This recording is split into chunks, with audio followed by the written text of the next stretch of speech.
पूर्वांचल की सियासी फाइट को पलट दिया है। एक है राजा भैया और दूसरे हैं धनंजय सिंह। दोनों ने ही अपने समर्थकों और कार्यकर्ताओं की सभाएं बुलाई, फिर अपना फैसला सुनाया। राजा भैया ने न बीजेपी और न ही एसपी किसी को भी चुनाव में समर्थन नहीं देने की बात की। वहीं धनंजय सिंह खुलकर भारतीय जनता पार्टी के सपोर्ट में सामने आ गए। दोनों के फैसलों के बाद कैसले पूर्वांचल में अखिलेश की हवा टाइट बताई जा रही है। बीजेपी के लिए जीत का रास्ता कितना आसान हो गया है, बिग एंड बोल्ड की पहली एक्सक्लूसिव स्टोरी।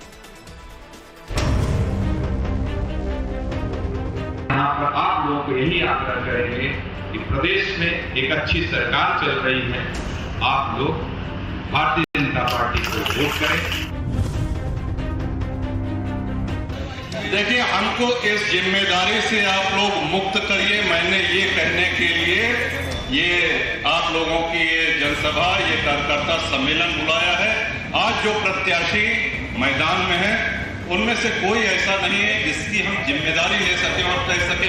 हम जानते हैं, हम एक बार कहेंगे पूरा कुंडा, पूरा बाबागंज, पूरा प्रतापगढ़ आप आशीर्वाद से उसकी झोली भर दीजिएगा। धनंजय सिंह और रघुराज प्रताप सिंह उर्फ राजा भैया दोनों ने अपने अपने पत्ते खोल दिए हैं।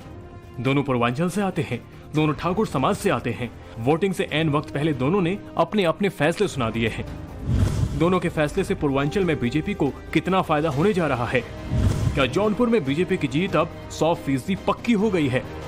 वहीं राजा भैया के फैसले का कौशाम्बी और प्रतापगढ़ में क्या असर पड़ने वाला है? राजा भैया के न्यूट्रल होने से बीजेपी को कितना फायदा होने वाला है? या फिर कौशाम्बी और प्रतापगढ़ में क्या समाजवादी पार्टी को ताकत मिलने वाली है?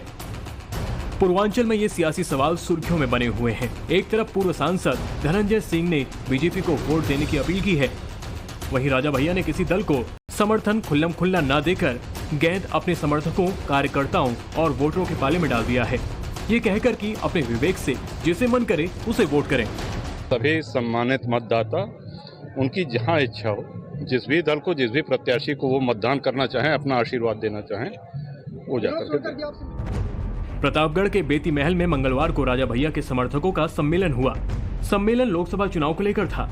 मीटिंग से पहले कौशाम्बी से बीजेपी उम्मीदवार विनोद सोनकर और केंद्रीय मंत्री संजीव बालियान ने बेती कोठी पहुंचकर राजा भैया से मुलाकात की। उनसे पहले कौशाम्बी से सपा प्रत्याशी पुष्पेंद्र सरोज भी राजा भैया से मिले थे, लेकिन आखिरकार राजा भैया ने खुद को तटस्थ रखते हुए ऐलान किया कि उनके समर्थक लोकसभा चुनाव में जिसे चाहे उसे वोट कर सकते हैं।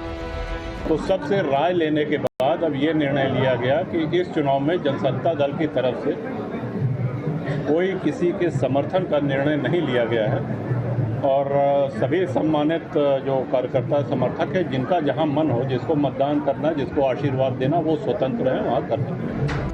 इतना ही नहीं, पिछले दिनों राजा भैया की बेंगलुरु में केंद्रीय गृह मंत्री अमित शाह से मुलाकात हुई थी।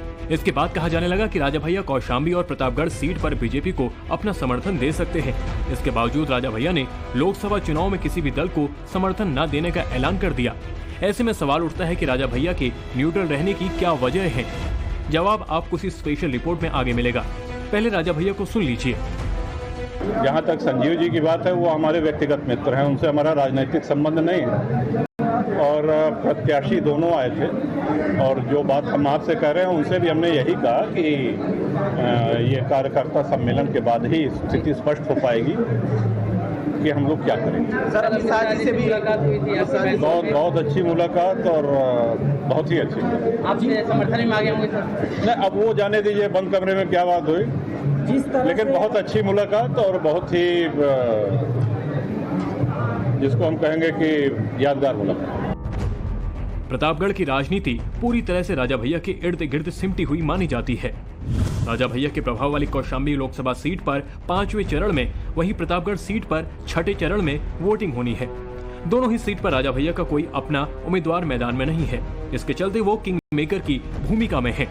बीजेपी और एसपी दोनों दलों ने ही राजा भैया के समर्थन की उम्मीद लगा रखी थी, लेकिन किसी के पक्ष में कोई निर्णय लेने के बजाय उन्होंने न्यूट्रल रहने का फैसला किया। राजा भैया ने यह ऐलान केंद्रीय मंत्री संजीव बालियान और कौशाम्बी बीजेपी प्रत्याशी विनोद सोनकर से पहले अपने महल में 20 मिनट तक चली मीटिंग के बाद किया है। सवाल है कि राज्यसभा चुनाव के लिए राजा भैया ने बीजेपी को वोट दिया था, लेकिन जब मौका लोकसभा का आया तो उन्होंने क्लियर मैसेज क्यों नहीं दिया? क्या वो बीजेपी के साथ कोई पॉलिटिकल डील करना चाहते थे, जिसकी सील न होने पर न्यूट्रल रहने का फैसला किया है? जो मतदान हमने किया था उसकी कोई शर्त नहीं थी, कोई मांग नहीं थी और कोई नखरे भी नहीं थे। तो कई बार बात बनती है, कई बार नहीं बनती है, उसमें मन छोटा करने की आवश्यकता नहीं। कौशाम्बी सीट से बीजेपी ने विनोद सोनकर को तो समाजवादी पार्टी ने पूर्व मंत्री इंद्रजीत सरोज के बेटे पुष्पेंद्र सरोज को मैदान में उतारा है। ठीक इसी तरह प्रतापगढ़ में बीजेपी ने संगम लाल गुप्ता को तो समाजवादी पार्टी ने एसपी सिंह पटेल को अपना उम्मीदवार बनाया है। कहते हैं कि राजा भैया के कौशाम्बी के दोनों उम्मीदवार और प्रतापगढ़ के बीजेपी उम्मीदवार संगम लाल गुप्ता से रिश्ते 36 के हैं। इसलिए माना जा रहा है कि राजा भैया ने किसी को समर्थन ना देकर फैसला जनता पर छोड़ दिया है। राजा भैया 28 साल से लगातार कुंडा विधानसभा सीट से विधानसभा पहुंच रहे हैं, चाहे वो बीजेपी सरकार में रहे या फिर समाजवादी सरकार में। कभी उनके सिंबल पर चुनाव नहीं लड़ा। 2018 में उन्होंने जनसत्ता दल के नाम से अपनी पार्टी बना ली। कुंडा से राजा भैया खुद विधायक हैं। कुंडा क्षेत्र का सियासी समीकरण ऐसा है जहां पर राजा भैया की जीत का आधार सिर्फ ठाकुर वोटर नहीं है, उन्हें पासी, यादव, कुर्मी और मुस्लिम भी वोट देते हैं। कहा जा रहा है कि खुद के वोट बैंक में बिखराव ना हो, इसलिए भी राजा भैया ने न्यूट्रल रहने का फैसला लिया है। साथ ही साथ कहा जा रहा है कि राजा भैया समाजवादी पार्टी के साथ अपनी दूरियां और भी नहीं बढ़ाना चाहते। इसके चलते ही बीजेपी को खुलकर समर्थन नहीं देने का ऐलान किया है। क्या आपको हमारे किसी वाक्य से किसी भी तरफ, हम किसी एक व्यक्ति, एक पार्टी की बात नहीं कर रहे हैं। देखिए, हम जो बंद कमरे में बोलते हैं वही मंच से बोलते हैं। आप हमसे बंद कमरे में भी पूछेंगे तो हम वही चीज़ कहेंगे जो हमने मंच से कही। जिनकी जहां इच्छा हो वो वहां मतदान। वहीं राजा भैया से उलट जौनपुर में धनंजय सिंह ने साफ साफ शब्दों में बीजेपी को वोट देने का फैसला सुनाया है। जौनपुर के सांसद रह चुके धनंजय सिंह ने यह ऐलान ऐसे वक्त में किया है जब 16 मई को प्रधानमंत्री नरेंद्र मोदी की जौनपुर में जनसभा होनी है। प्रधानमंत्री के जौनपुर आने से 2 दिन पहले 14 मई को धनंजय सिंह के गढ़ शिकरारा के शेरवा बाजार में देर शाम राजनीति की चौसर बिछाई गई। शेरवा बाजार के आजुराय इंटर कॉलेज के मैदान में धनंजय सिंह ने जन बैठक का आयोजन किया। इस बैठक में उनके सैकड़ों समर्थक शामिल हुए। जब से बीएसपी ने धनंजय सिंह की पत्नी श्रीकला रेड्डी का टिकट काटा, वो जौनपुर के चुनावी रण से बाहर हुई। तभी से अंदाजा लगाया जा रहा था कि धनंजय सिंह बीजेपी को अपना समर्थन दे सकते हैं और मंगलवार शाम वही हुआ।